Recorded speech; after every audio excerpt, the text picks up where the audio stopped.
আসসালামু আলাইকুম ওয়া রাহমাতুল্লাহ। আলহামদুলিল্লাহ ওয়াহদা ওয়াসসালাতু ওয়াসসালামু আলা মান লা নাবিয়্যা বা'দা। আমি আব্দুল্লাহ বিন আব্দুর রাজ্জাক। প্রায় ৩ কোটি ৩.৫ কোটি যে জনগণ আছে তাদেরই একজন প্রতিনিধি বলতে পারেন।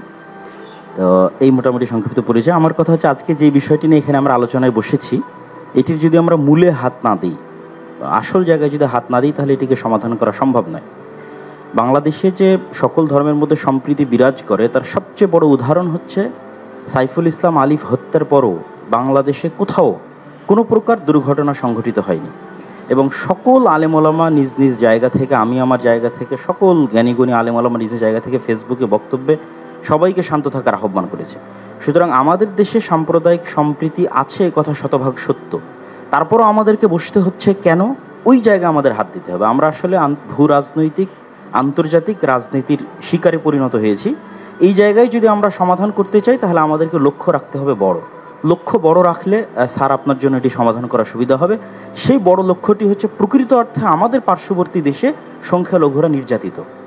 পৃথিবীর ইতিহাসে কোথাও এখন পর্যন্ত কোনো ইবাদতখানা এভাবে ভাঙ্গা হয়নি যেভাবে আগামী ৬ নভেম্বর শুক্রবারের দিন বাবরি মসজিদ আজ থেকে ৫০ বছর পূর্বে ভাঙ্গা হয়েছে।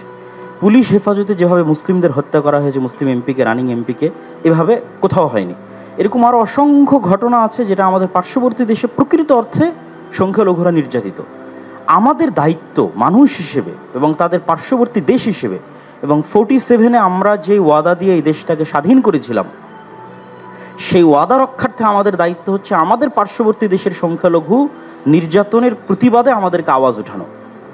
আমাদের দেশে কোনো সংখ্যালঘু নির্যাতন নাই, কিন্তু আমাদেরকে আওয়াজ উঠাতে হবে আমাদের পার্শ্ববর্তী দেশে যে সংখ্যালঘু নির্যাতন হচ্ছে সেটি নিয়ে।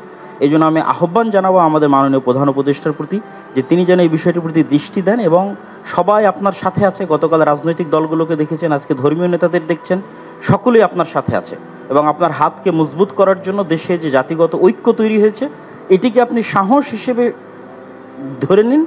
ধরে নিয়ে আপনি আমাদের দেশের স্বাধীনতা এবং সার্বভৌমত্ব রক্ষার জন্য আন্তর্জাতিক জগতে ফাইট করেন। এবং আমাদের যে বন্ধু রাষ্ট্রগুলো আছে, সার্ককে শক্তিশালী করে, আমাদের বন্ধু রাষ্ট্রকে শক্তিশালী করে, যারা পাল্টা আমাদের উপর মিথ্যা অপবাদ দিয়ে আমাদেরকে ছোট করতে চাচ্ছে, তাদের সামনে আমাদের দেশের এই সাহস এবং সম্প্রীতিকে আপনি তুলে ধরুন। ধন্যবাদ। এতটুকুই আমি আপনার কাছে দাবি জানাবো। Thank you.